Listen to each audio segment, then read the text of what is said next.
My daughter came to find me on a Tuesday in February, the kind of cold that gets into your bones and stays there. I was living alone in the house on Maple Crescent, the same house where I'd raised her, where her mother had tended the garden every spring until the cancer took her 4 years back. I was 68 years old, retired from 31 years with Canada Post, and I had gotten very good at being alone. She didn't call first. That should have told me something. When I opened the door and saw her standing on the porch in that thin jacket, February in Barrie, Ontario, and she was wearing a jacket meant for October, I felt something shift in my chest. She was thinner than I remembered. Her hair was pulled back tight, not in the way a woman does when she's going somewhere, but in the way a woman does when she's stopped caring. There were shadows under her eyes that makeup couldn't quite cover. "Dad," she said. Just that. Just my name for something that didn't even exist yet in my understanding. Before we go any further, tell me in the comments where you're listening from. I want to know who's out there with me tonight. My daughter's name is Nadia. She's 34. She married a man named Troy Baxter 6 years ago, and I walked her down the aisle at a little church in Innisfil with a smile on my face because she looked happier than I'd seen her in years. Troy was charming. Troy was handsome.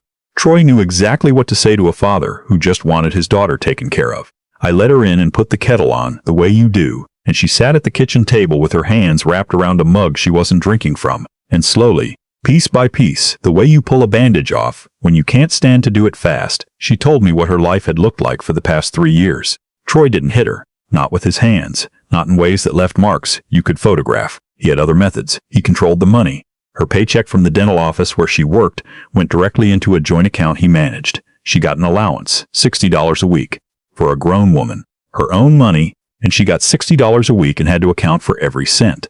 He'd moved them to a rental property his parents owned in Aurelia, 40 minutes from anyone Nadia had ever known, and the rent they paid went directly into his parents' pockets. When she wanted to visit me, there was always a reason she couldn't. Her car needed work. He needed the car. She wasn't feeling well. There was always something. But then she told me about my grandson. Isaac was 4 years old. I'd seen him at Christmas, and before that at Thanksgiving, always at Troy's parents' place, never at mine, always on their schedule. Isaac was a quiet little boy, watchful in the way children become watchful when they've learned that noise draws attention. I thought he was just shy. I told myself he was just shy.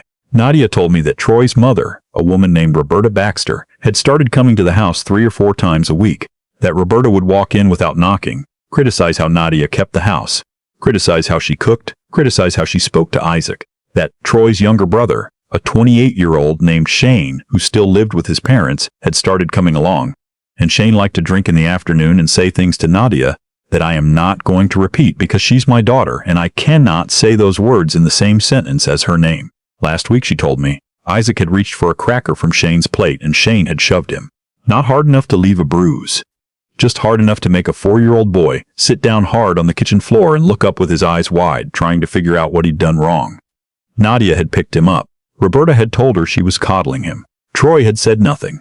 I sat across from my daughter at the kitchen table where she'd done her homework for 12 years, and I felt something I had not felt in a very long time. Not anger, exactly. Something quieter than anger and more dangerous. Something that had been sitting at the back of my mind, waiting, since the day her mother died, and I understood that I was the only one left standing between her and whatever the world wanted to do to her. "You need to take Isaac and leave," I said. She shook her head. "It's not that simple, Dad.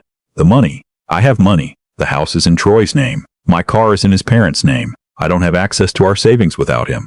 I was quiet for a moment. I thought about the savings I had, the pension, the house, which was paid off. I thought about what it would take. Then I said, "How much does Troy know about me?" She blinked. "What do you mean? Does he know what I did before Canada Post?" She thought about it. "You never really talked about it." That was true. Before Canada Post, I'd spent 8 years as an RCMP officer, 2 of them in financial crimes. I'd left for reasons I won't get into here, but I'd left knowing things that most people never learn. How money gets hidden, how evidence gets built, and how patient you have to be when you want something done properly. I had become a postman. I had become a quiet old man on Maple Crescent with a garden that wasn't as nice as my wife's had been. I had given that other part of myself away when she got sick because she needed steady, and steady was what I gave her. But I still knew things. "Go home," I told Nadia. "Act completely normal. I need 2 weeks, Dad. Do you trust me?" She looked at me for a long moment. Then she nodded. Over the next 2 weeks, I did not call Troy. I did not drive to Aurelia. I did not do anything that would make anyone look in my direction. What I did was make phone calls to people I hadn't spoken to in 20 years. I drove to the municipal office and pulled records. I contacted a family lawyer in Barrie named Hutchins who had been recommended to me by a man I'd worked with back in my RCMP days. I sat at my kitchen table with a legal pad, and I wrote down everything Nadia had told me, organized by date and category, the way I'd been trained. I learned several things. The rental property in Aurelia, where Nadia and Troy lived, was owned by Roberta and her husband Gary Baxter. The Baxters had 3 other rental properties in Simcoe County. They had been involved in a civil dispute with a previous tenant 7 years ago over a security deposit. The tenant had taken them to the landlord and tenant board and won. The Baxters had paid the settlement but never updated their lease agreements, which meant several of their current agreements had clauses that were not legally enforceable under Ontario's Residential Tenancies Act. I also learned that Troy's employer, he worked in equipment sales, had a conflict of interest policy that prohibited employees from receiving financial benefit from business partners. Troy's father, Gary, was a silent partner in a supply company that Troy had approved a significant contract with 18 months ago. Nobody at Troy's company appeared to know this. I am not going to pretend I felt good about what I was building. It felt like setting a trap, because that's exactly what it was. In the 3rd week, I drove to Aurelia on a Thursday afternoon without telling anyone. I parked down the street from the house and I watched. I know that sounds like something from a film, but I wasn't doing anything dramatic. I was an old man sitting in a car with a Tim Hortons coffee, watching a house. Roberta's minivan was in the driveway. Shane's truck was parked half on the lawn. Troy's car was gone. He'd be at work. I waited 40 minutes.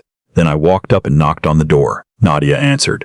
The look on her face when she saw me was pure terror, which told me everything I needed to know about how that house worked.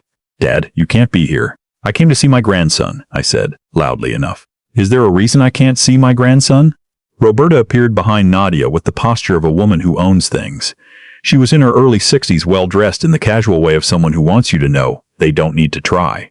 She looked at me the way you look at a salesman who's come to the wrong door. Mister, she started. Harold, I said pleasantly. Nadia's father. I was in the area. I hope that's all right. It was not all right. Every line of Roberta's face said it was not all right.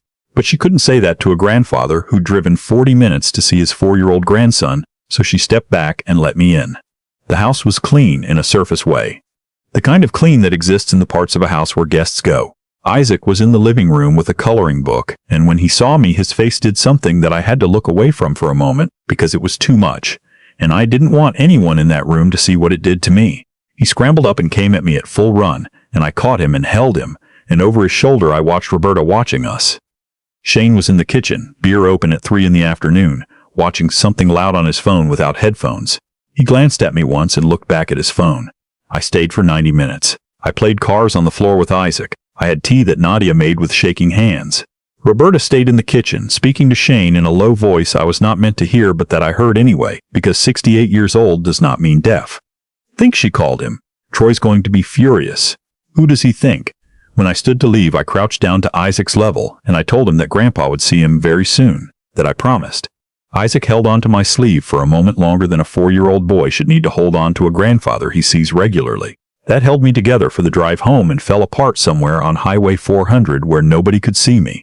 That evening I called Hutchins and told him I was ready. The following Saturday, Troy took Isaac to a hockey game at the Barrie Colts Arena. His parents were season ticket holders, family outing, something they did without Nadia because Nadia, according to Troy, didn't really get hockey. This was also something I had confirmed in advance, because I still know how to confirm things in advance. I went to Aurelia with Hutchins. Nadia had been told to have a single bag packed. 1 bag each for her and Isaac. Documents, medications, a few things Isaac loved. Everything that could be replaced, we would replace. We arrived at 2 in the afternoon. Nadia was alone in the house. She opened the door and looked at Hutchins and looked at me, and her chin started to tremble, and I said, "No time for that yet. Let's get you out." In 40 minutes, we had her and Isaac's things in my car, and Hutchins had served her with the emergency motion papers he'd filed the previous Wednesday. Under Ontario's Family Law Act, the motion included a request for interim custody given the documented presence of a volatile adult in the shared home and the lack of independent financial access. It wouldn't give us everything immediately, but it was enough to establish that Nadia had legal standing to leave and to take Isaac. When Roberta's minivan pulled into the driveway at 4:30, I had not anticipated her coming by while Troy was still out. I was still there. Roberta got out of the van and stood on the driveway and looked at my car and looked at Hutchins and looked at me, and her face went through several things quickly. "Where is she?" she said. Not a question. "Nadia is attending to some personal matters," Hutchins said pleasantly. "Who are you?" He gave her his card. Roberta looked at the card and looked back at me. "You have no right to be here. "This is our property." "That's actually why we're here," I said. "Would you like to discuss the property?" She did not want to discuss the property, but I pulled out the folder I'd been carrying, and I began to walk her through what I had found in the past 2 weeks. The lease agreement clauses that contravene the Residential Tenancies Act, the remedies available to a current tenant, the back rent calculation, based on the difference between market rate and what Nadia and Troy had been paying into the Baxter family account, which, under certain readings of the law, could be construed as a non-arm's-length transaction that had benefited from Nadia's income without her informed consent. I want to be clear. I am not a lawyer, and I presented none of this as legal advice. I presented it as what it was, information I had gathered. Everything Hutchins said, he said in his capacity as Nadia's counsel. But the thing about spending 8 years in financial crimes is that you know which numbers frighten people. Roberta's face changed. The composure went first, then the confidence, and what was left underneath was something I recognized. It was the face of someone who has built a life on the assumption that other people don't look too closely. Shane came out of the house and stood on the porch and said something loud and unpleasant. Hutchins looked at him with the mild expression of a man who has heard loud and unpleasant things before. I looked at Shane for long enough that he stopped talking, and I'm 68 years old and not particularly large, but there is a thing that happens in a man's eyes when he has decided something completely, and I had decided something completely, and Shane apparently noticed this, because he went back inside. When Troy arrived home with Isaac at 6:15, I was sitting in my car at the curb. Hutchins had gone, but he'd left Troy with copies of everything. Nadia and Isaac were already 2 hours down the highway at my house on Maple Crescent, where I'd called ahead to have the heat turned up and the bed in Nadia's old room made up with clean sheets. Troy parked in the driveway. He got out of the car. He got Isaac out of the car. He walked to the front door, and then he stopped and came back to the curb and looked at me through my window. I rolled it down.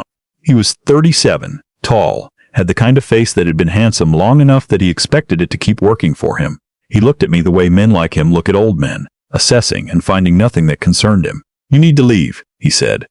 "Isaac is with his mother," I said. "He's safe. They'll both be at my house tonight. You can't just—" "I can," I said. "Hutchins filed the motion on Wednesday. You'll have been served by now. There are some other matters your employer's HR department may be getting in touch about as well. I'd speak to a lawyer before Monday if I were you." The confidence in his face did something interesting. It didn't disappear exactly. It flickered, the way a light flickers when something has gone wrong in the wiring. "You're threatening me," he said. "I'm informing you," I said. "There's a difference. A threat is when I tell you what I'll do. This is me telling you what has already been done." I rolled the window back up. I drove home in the dark on the 400, and I cried for about 20 minutes because my daughter had been living like that for 3 years, and I hadn't known, and I should have known, and there is no reasoning with that kind of guilt except to drive through it and come out the other side. By the time I pulled into Maple Crescent, the lights in the house were on, and through the front window I could see the blue flicker of the television, and when I opened the door, I could hear Isaac's voice in the living room, chattering about something, the way a 4-year-old chatters when he is somewhere that feels safe, and that sound held me up the rest of the way. Nadia was in the kitchen. She turned when I came in and she looked at me and I looked at her, and neither of us said anything for a moment because there was too much of it and we didn't know where to start, so I just put my arms around her the way I had when she was small, and she put her face against my shoulder and she cried. And I let her cry, and I stood there and held the whole weight of it. The weeks that followed were not simple. I want to be honest about that, because stories that make justice look clean are doing you a disservice. Hutchins was good at his job, but the family court system in Ontario does not move fast. There were hearings and adjournments and paperwork and more paperwork. Troy's lawyer sent letters that were designed to be frightening. Roberta called Nadia 3 times in the first week, before Hutchins sent a letter asking her to direct all communication through counsel. Troy's employer did speak to their HR department. I had forwarded the relevant documentation, through appropriate channels, through a former colleague who knew the right person, and the conflict of interest finding resulted in a review that is, as of now, ongoing. I will not say more than that because it is ongoing. The financial situation was harder. Nadia had very little in her own name. What she did have was a job she was good at. She'd been at the dental office for 5 years and her employer thought highly of her. She had that and she had me, and between the two of us we worked out an arrangement that let her stand on her own without standing on my back for longer than necessary. She is proud in the way her mother was proud, which means she has to do things herself, and I respect that more than I can say. Isaac adapted faster than any of us. Children do when you give them a place that is consistent and warm and where nobody shoves them for reaching for a cracker. He started calling my house the warm house. I don't know if it's warmer than other houses, Perhaps I keep the heat high in winter. Perhaps he meant something else entirely. Either way, it has stayed with me. 3 months after that Tuesday in February when my daughter stood on my porch in the wrong jacket, she sat across from me at the same kitchen table, and she said, "Dad, I need to ask you something." "Go ahead." "Why didn't you just call the police? Or child services? Why did you do it the way you did it?" I thought about how to answer that. I said, because the police would have needed evidence I didn't have yet. Because child services would have conducted an investigation that might have taken months. And every month Isaac spent in that house watching you shrink was another month neither of you gets back. Because the fastest way to move people out of a position they're comfortable in is to make the position uncomfortable. She was quiet, and because I said, your mother would have wanted me to do something, and this was the something I knew how to do. She nodded once and looked down at her mug. There is something I want to say here, and I want to say it carefully, because I spent a long time thinking about it on the drives back and forth on Highway 400. I am not telling you this story because I want to be seen as a clever man. I am not clever. I am an old man who paid attention for 30 years to how the world actually works versus how we say it works, and then spent another 20 years trying to forget it, and then the situation required that I remember. But here is what I know, and I know it in my bones the way you know things you've paid for.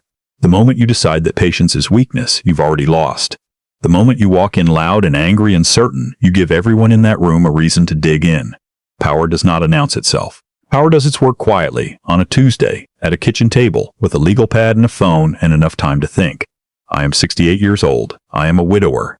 I spent 31 years delivering mail and before that 8 years trying to catch people who thought they were invisible.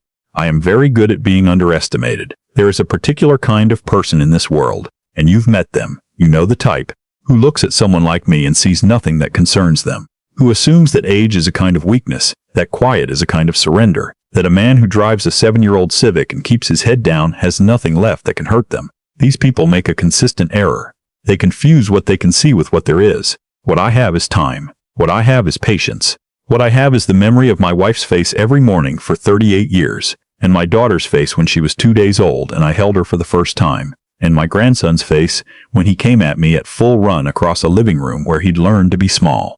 That's what I have. And it turns out, in the right hands, it's enough.